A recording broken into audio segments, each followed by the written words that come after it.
It says, verse 15, Jonah 1:15. So they took up Jonah and cast him forth into the sea, and the sea ceased from her raging. Then the men feared the Lord Yahweh exceedingly, and offered a sacrifice unto Yahweh and made vows. So this very day, you have these men who follow other gods, feared Yahweh, right? Made vows and made a sacrifice unto Yahweh. So now this day they decide they're going to follow the God of Israel, these heathen, right? So, and the reason I brought it here is why? Because faith is a gift that's given from the Most High, and it's not blood-based, right? Faith is a gift given, and it's given who He want to give it to, right? Matter of fact, let me see if I can find this other one.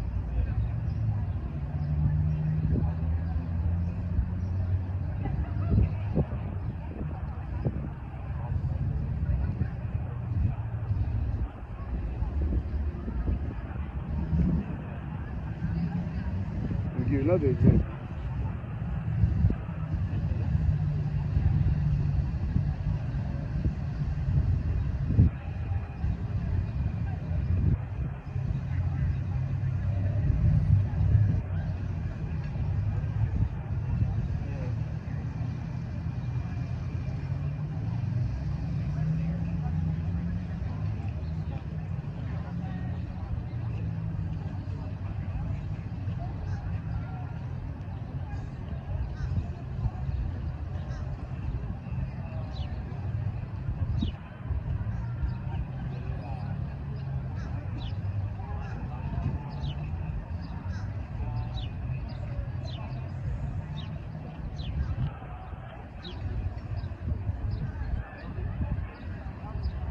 Oh my God, this is another example, right?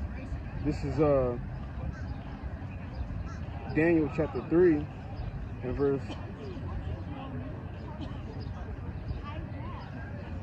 So this is so there was the decree that everybody has to worship.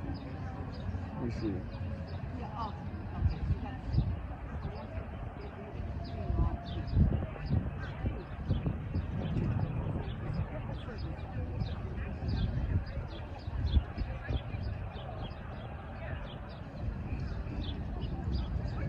All right, this is Daniel chapter 3, verse 1. It says, Nebuchadnezzar the king made an image of gold whose height was 60 cubits,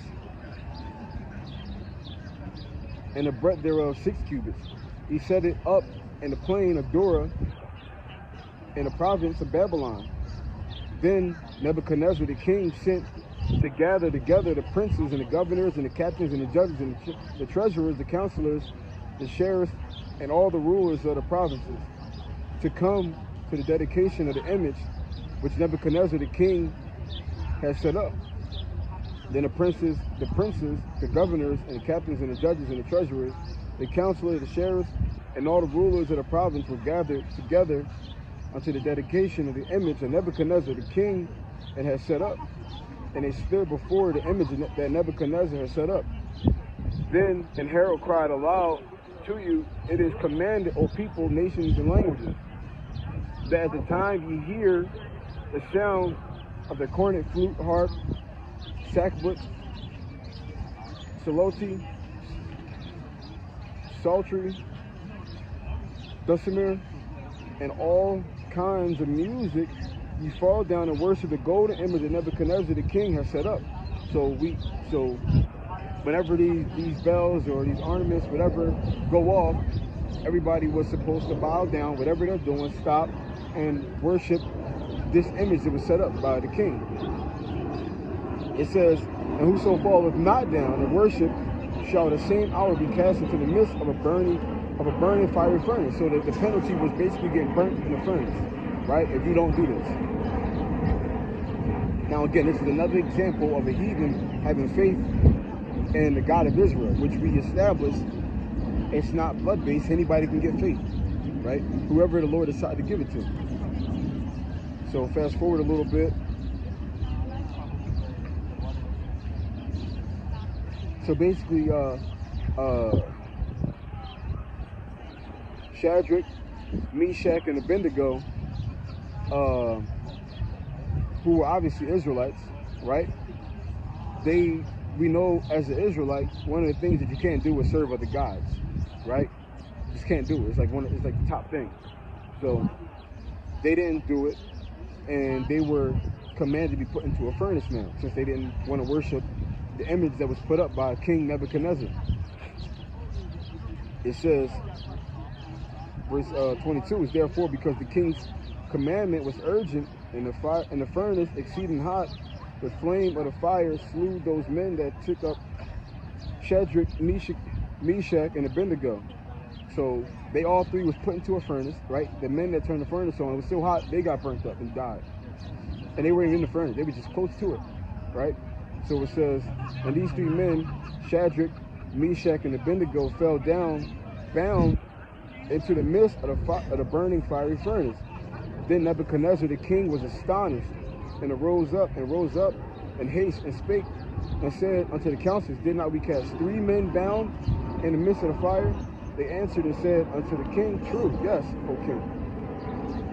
He answered and said, lo, I see 4 men loose, walking in the midst of the fire, and they have no hurt, and the form of the 4th is like the Son of God.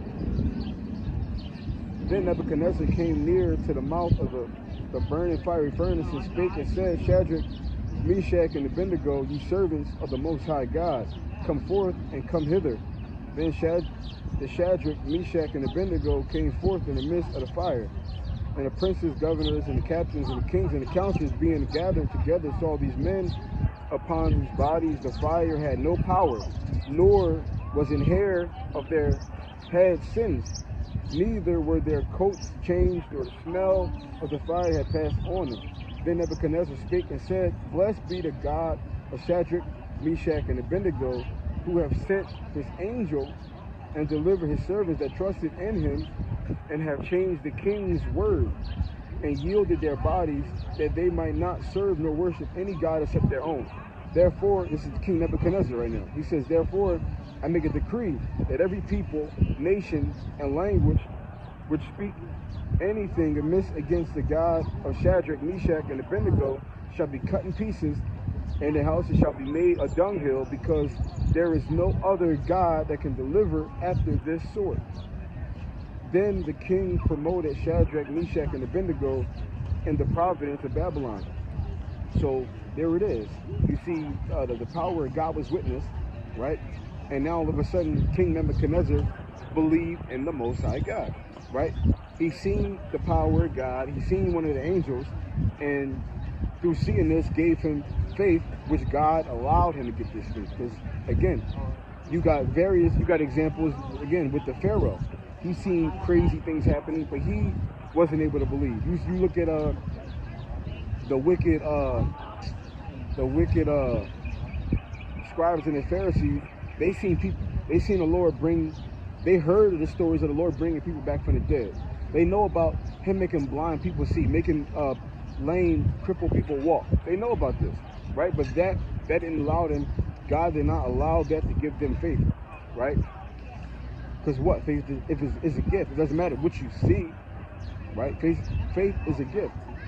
And unless the Lord gives you the ability to get that faith, you're not going to have it. Doesn't matter what you see, right? So you can't say, oh, well, he's seen this, that's why he got the faith. Nah. Because the scribes and the Pharisees were actually Israelites, seeing the Lord do things. They didn't get faith, right? You got the Pharaoh who seen things happen and they didn't get faith. He didn't get faith. So it doesn't matter what you see, it's all about what you believe. And what the Lord allows you to believe, right? So back over here, Ephesians chapter 2, verse 8. For by grace are you saved through the faith, and that not of yourselves, it is a gift of God, right? So God has to give you the gift of faith for you to have faith. It doesn't matter what you see, it doesn't matter what you hear, right? That block has to be opened up, right? It has to be opened up. It doesn't matter what you see.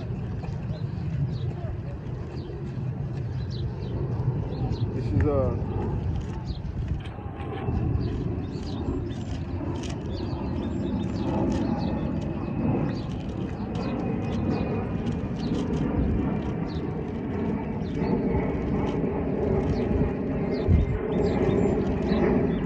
2 Peter 3, verse 9, it says, the Lord is not slack concerning his promise, as some men count slackness,